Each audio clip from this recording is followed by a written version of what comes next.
What's up, guys and girls? Welcome to Freedive Passion. Today, I'm going to give you my free tips for CO2 training in the pool.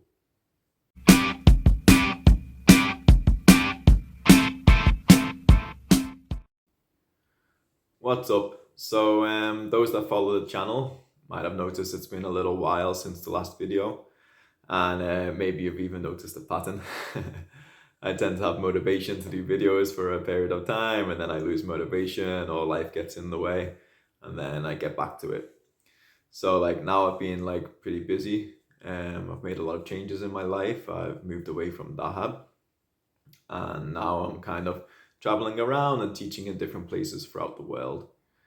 So what's going on with me this year is I'm going to spend early summer, June and July, in Gozo in Malta. I'll be coaching people from there. And then I'll be heading to Mexico, where I am right now, to a town called La Ventana in Baja. So this isn't the cenotes, this is the Sea of Cortez. And La Ventana has great depth, beautiful conditions, good visibility, no current. So it's perfect conditions for diving. It's boat diving.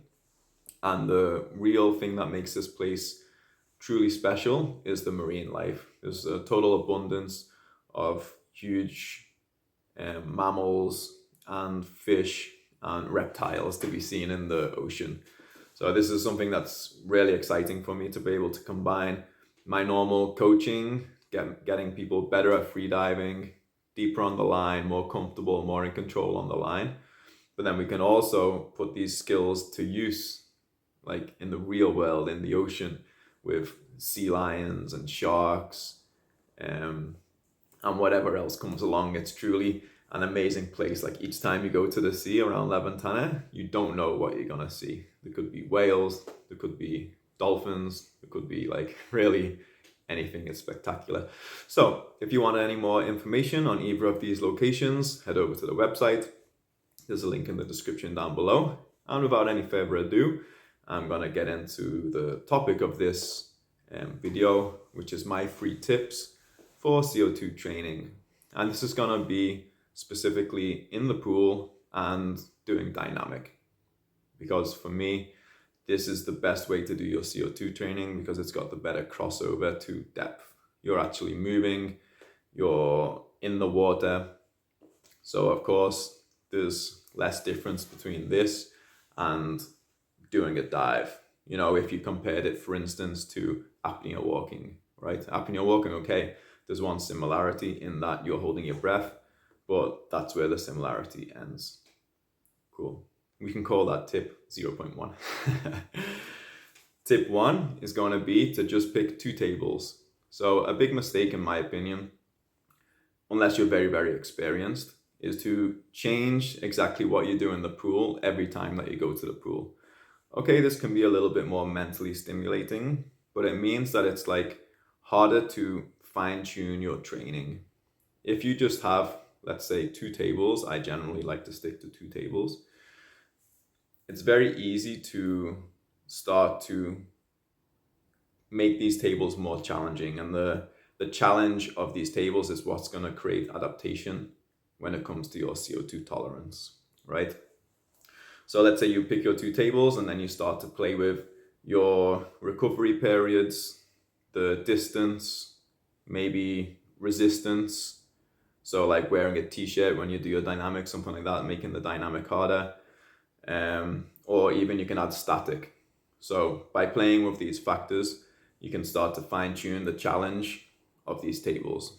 Or let's say you get to the pool and you're not feeling good on a certain day. It's easy to know, okay, I'm gonna take a little step back and make this table a little bit easier just for today, until you feel more recovered for the next session. So that's tip number 1.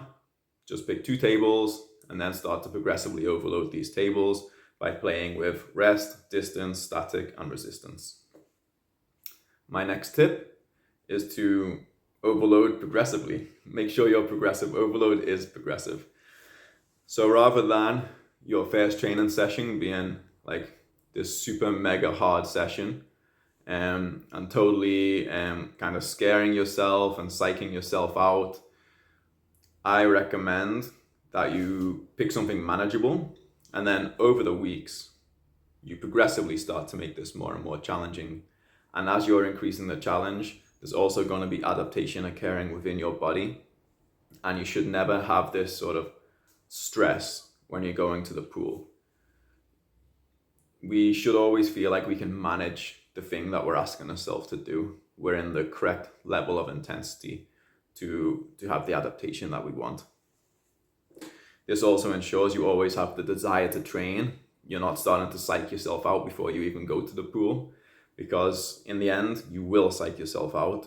And then instead of doing over, let's say, 2 months, maybe it's your plan to do 30 sessions in the pool.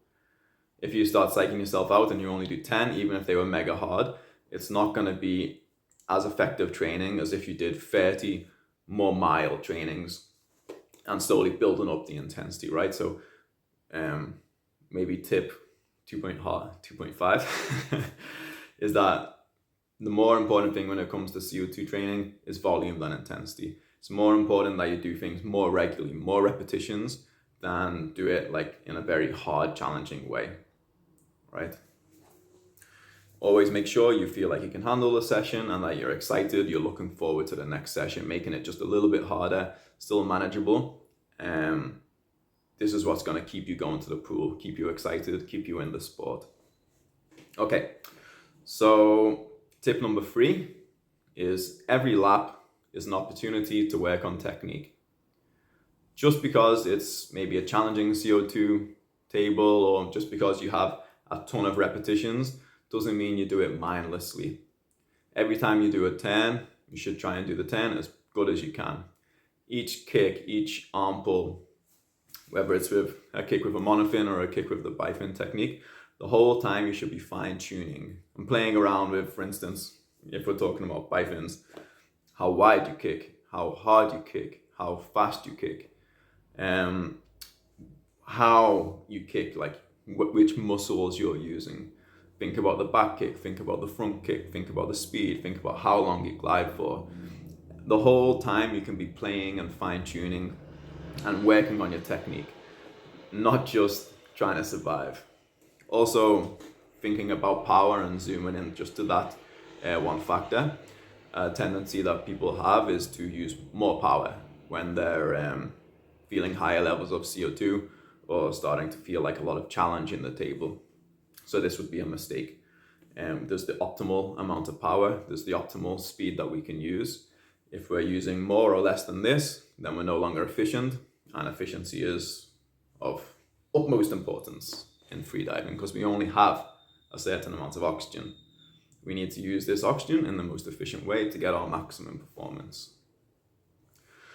Cool, so that's my 3 tips. Pick 2 tables, overload progressively, and always work on technique for every lap. To give an example, right now I'm coaching my wife, Tanya Panes.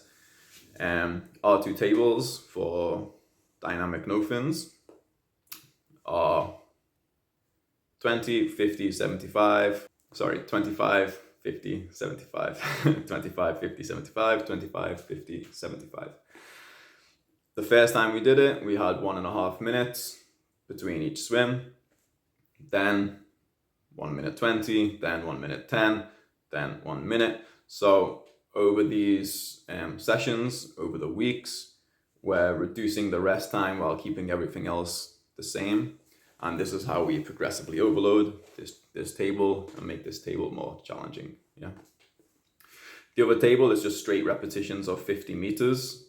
We do 10 repetitions.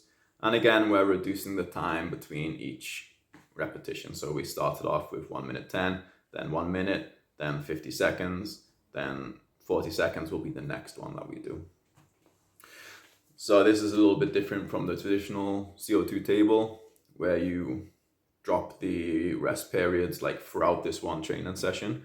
But what I found is when you have the higher rest periods in this traditional CO2 table, you're not really getting the right training. Like it's very, very easy to do 50 meters with, 1.5 minutes rest in between. So this way we have more challenging within the right level of intensity laps, so we get more training effect. And this is just an example for you guys to see like how I've used these principles to train Tanya. So if you got any questions about anything that I spoke about, you can comment down below. If you like the video, like, share, subscribe. Yeah, if you want to see what I'm up to on the day-to-day sort of basis, you can follow me on Instagram. If you like memes, definitely follow me on Instagram.